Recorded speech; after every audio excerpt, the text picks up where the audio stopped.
Question है, एक किसान प्रतिदिन 6 घंटे कार्य करके एक खेत को 18 दिनों में जोत सकता है।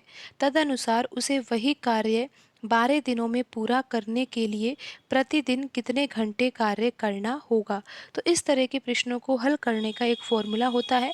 आपको वह फॉर्मूला पता होना चाहिए और आपको पता भी होगा। आप ध्यान दीजिए कि वह फॉर्मूला कौन सा है। M1 D1 H1 और यहाँ पर है बट्टे में W1 और बराबर में हम लिख रहे हैं M2 D2 और H2 और बट्टे में हम लिख रहे हैं W2।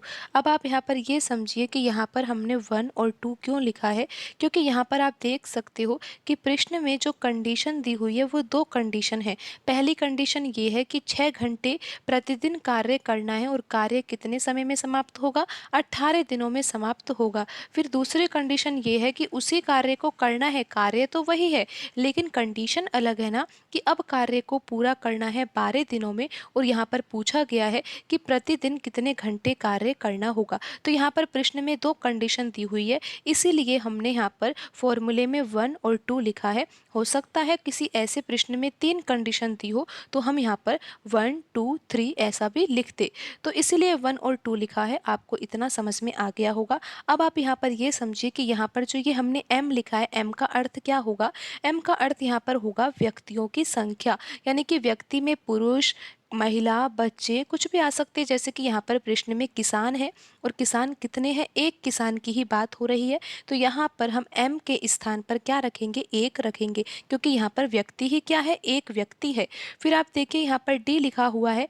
D का अर्थ यहाँ पर क्या होगा, दिनों की संख्या। जैसे कि आप देख सकते हो कि पहली कंडीशन में दिनों की संख्या कितनी है, 18 और दूसरी कंडीशन में यहाँ पर दिनों की संख्या कितनी है, 12 है। फिर आप देखिए इस फॉर्मूले में H भी लिखा हुआ है, H यानी कि आवर यानी कि घंटों की संख्या।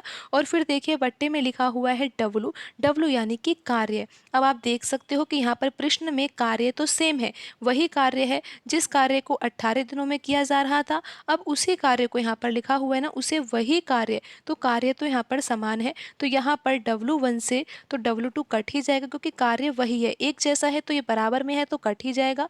और आप यहाँ पर देखिए कि M1 है और ये M2 है, यहाँ पर व्यक्ति भी समान है क्योंकि एक व्यक्ति की ही बात हो रही है। तो यहाँ पर M1 से M2 भी कट जाएगा।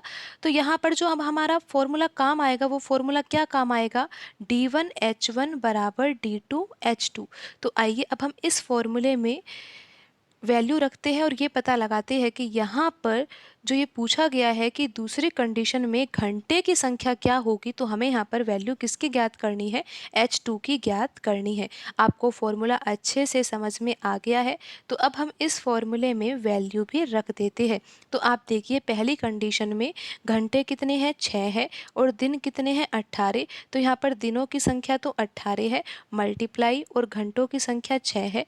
बराबर में देखिए दूसरी कंडीशन में दिनों की संख्या दी हुई है 12, लेकिन घंटों की संख्या तो हमें ज्ञात करनी है। तो यहाँ पर हम H2 ही लिख देंगे। अब हम इसको हल कर लेंगे। यहाँ पर 6 से 12 कट जाएगा क्योंकि बराबर में है तो ये 2 बार कटेगा। 2 से यहाँ पर 18 कट जाएगा, ये कटेगा 9 बार। तो यहाँ पर H2 बराबर कितना आ जाएगा, H2 बराबर आ जाएगा 9 घंटे। तो यहाँ पर प्रश्न में पूछा गया था कि प्रतिदिन कितने घंटे कार्य करना होगा, तो प्रतिदिन 9 घंटे कार्य करना होगा। ऑप्शन सी यहाँ पर सही आंसर होगा।